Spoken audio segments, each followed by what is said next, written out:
Hola, mi nombre es Susana García, soy profesora adjunta de la primera cátedra de toxicología de la Universidad de Buenos Aires, de la Facultad de Medicina, y hoy vamos a hablar de las intoxicaciones con plaguicidas. Las intoxicaciones por plaguicidas forman un capítulo muy importante en el marco de lo que estamos acostumbrados a atender en los centros de intoxicaciones, donde representan aproximadamente el 15% de las consultas anuales. Esto significa que si en el país tenemos aproximadamente unas 100.000 consultas toxicológicas, estamos hablando de unas 15.000 consultas relacionadas con exposiciones o intoxicaciones con plaguicidas. Esto tiene que ver con varias cuestiones, tiene que ver con que ustedes pensarán, tenemos un país que tiene un componente muy importante de actividad agroindustrial y esto determina en parte la incidencia de intoxicaciones con plaguicidas, pero lo que más carga la estadística de los centros de intoxicaciones son las intoxicaciones por plaguicidas de uso doméstico, y esto tiene que ver fundamentalmente con las exposiciones no intencionales de los niños a los diversos plaguicidas que existen en el hogar. Cuando dijimos que está en tercer lugar las intoxicaciones con plaguicidas, lo decimos porque el primer lugar lo van a ocupar los medicamentos, en general el segundo lugar lo ocupan los productos del hogar, porque en general estamos hablando de estadísticas de centros de intoxicaciones que atienden una población fundamentalmente urbana. ¿Qué es un plaguicida? Un plaguicida es una sustancia que se utiliza para eliminar plagas, eliminar agentes vivos que interfieren con el crecimiento de los vegetales en su gran mayoría, pero que también interfieren con la salud humana, con la salud animal. Por eso reconocemos dentro del campo de los plaguicidas aquellos que se usan en el campo y que pueden estar siendo utilizados para eliminar insectos, ácaros, malezas, pulgones, aves incluso. Y tenemos plaguicidas que se usan en salud humana, como son los ectoparasiticidas para combatir la pediculosis o para combatir la escabiosis. Tenemos insecticidas que se usan en el campo de la salud animal, como medicamentos de tipo veterinario. Y así como estos, vamos a ver distintos usos en campos de golf o al costado de una carretera para evitar el crecimiento de malezas. Tenemos plaguicidas que se usan para eliminar moluscos, por ejemplo babosas, caracoles, y también son insecticidas aquellos que utilizamos como repelentes de insectos. Yo los invito a que hagan una búsqueda dentro de su casa. Van a ver que no van a encontrar menos de 5 plaguicidas distintos. El que usan para matar hormigas si tienen plantas en el jardín o en el balcón, y los que tienen para eliminar moscas, mosquitos, cucarachas, polillas, y las pastillas termoevaporables para usar, para repeler la presencia de insectos.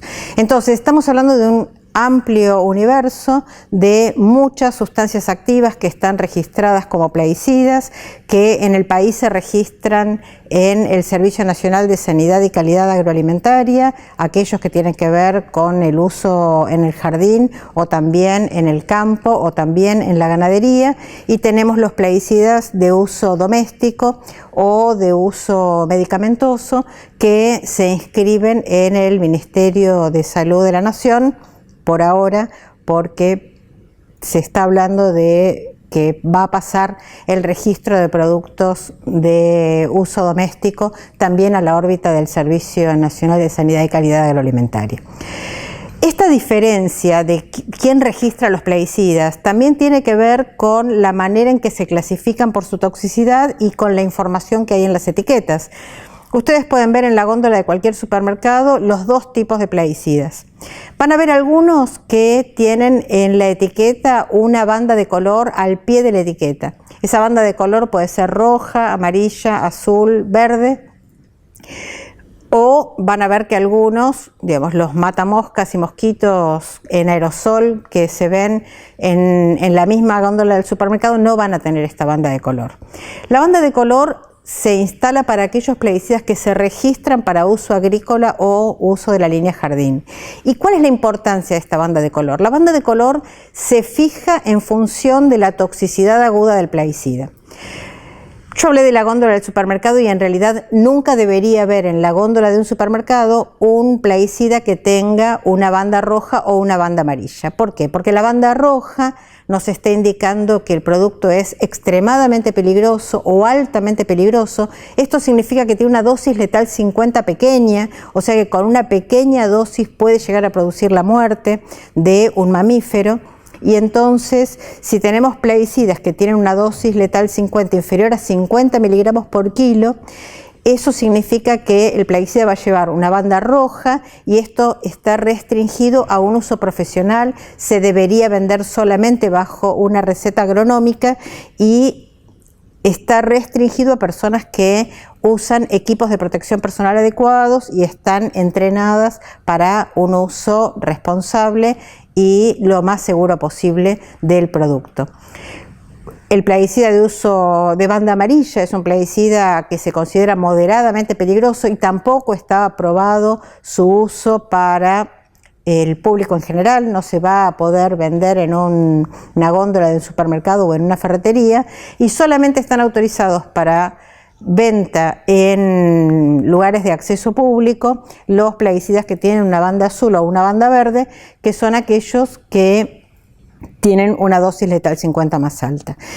¿Quién establece esta clasificación? La establece la Organización Mundial de la Salud, digamos, en un afán de marcar límites a la venta para, digamos, asegurar la salud de las personas que lo van a utilizar.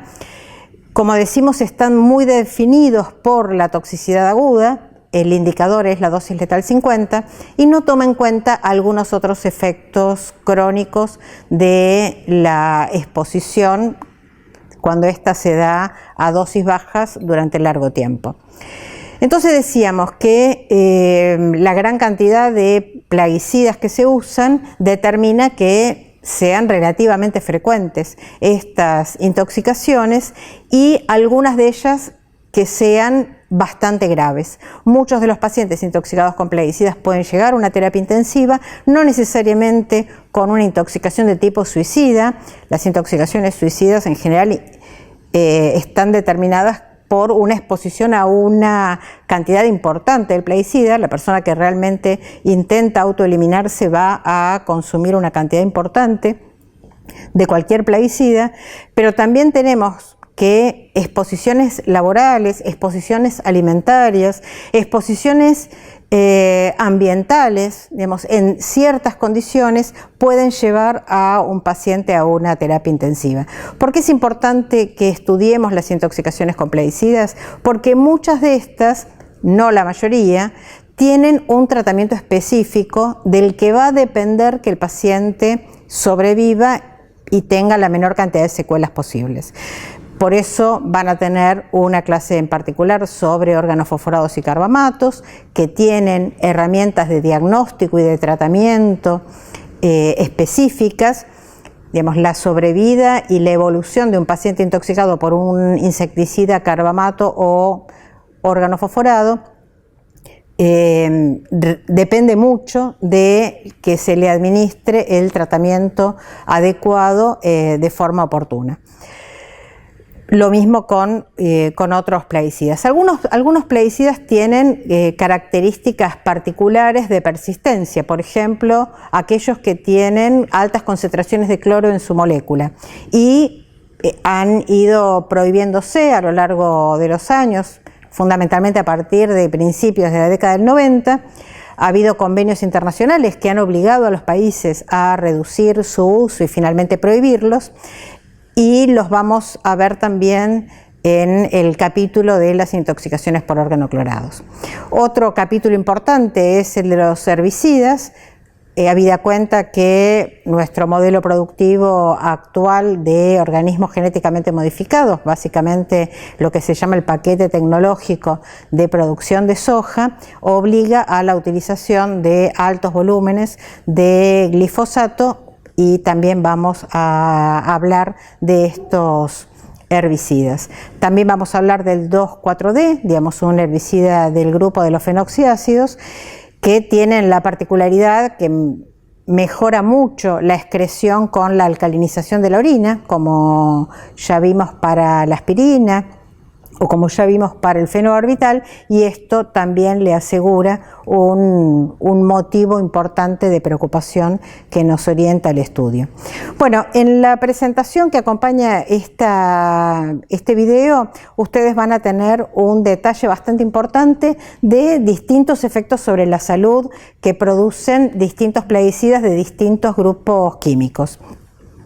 No es para que lo recuerden de memoria, pero sí para que tengan idea de que prácticamente cualquier síntoma, cualquier signo remite a una posible intoxicación con un plaguicida, y esto nos obliga particularmente a profundizar el interrogatorio de nuestro paciente respecto de dónde vive, dónde trabaja, qué actividades se realizan a su alrededor, cuáles son sus hobbies, para ver si en algún momento esa persona puede haber estado en contacto con un plaguicida, porque tenemos plaguicidas que producen desde cefalea, náuseas, vómitos, diarrea, hasta aquellos que pueden producir alteraciones neuromusculares, parálisis, trastornos tiroideos o inclusive criptorquidia y un cáncer de testículo o un cáncer de riñón. Entonces, todos los efectos sobre la salud podrían asociarse con una exposición a plaguicidas, y esto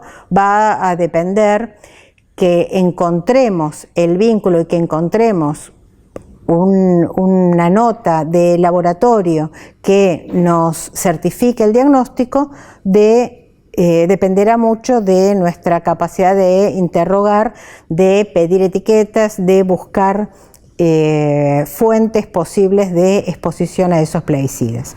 Finalmente, decirles que las intoxicaciones con plaguicidas son intoxicaciones de notificación obligatoria. Esto significa que si yo sospecho en un paciente una intoxicación con plaguicidas, debo reportarlo, debo dejarlo consignado en la historia clínica, en el libro de guardia, en el libro de consultorio. Esto debería ser reportado por el sistema de estadísticas del hospital a la región sanitaria correspondiente, a la dirección de epidemiología correspondiente. Esto debería desencadenar, en los casos en los que se vean 2 o más casos asociados, una investigación epidemiológica para tratar de encontrar cuál es la fuente que está determinando estas intoxicaciones. La notificación se hace tanto por la clínica como por el laboratorio. Vamos a ver un poquito más adelante, digamos en otra clase, el sistema de toxicovigilancia que tiene el país. El sistema de toxicovigilancia implica que los plaguicidas se buscan en los alimentos. Frutas y verduras, por ejemplo, no pueden tener más de determinada cantidad de un plaguicida, lo cual se llama límite máximo de residuos, para lo cual hay laboratorios que hacen esos análisis, y las personas que trabajan con plaguicidas tampoco deberían estar expuestas a concentraciones superiores a las que se establecen como concentraciones máximas permitidas en el ambiente de trabajo. Y en los controles periódicos, que por ejemplo en una persona que trabaja con órganos fosforados y con carbamatos, debería tener controles periódicos clínicos y de laboratorio por lo menos cada 6 meses, y los valores de, en este caso, inhibición de las colinesterasas no deberían superar determinado valor que también está establecido como lo máximo permitido.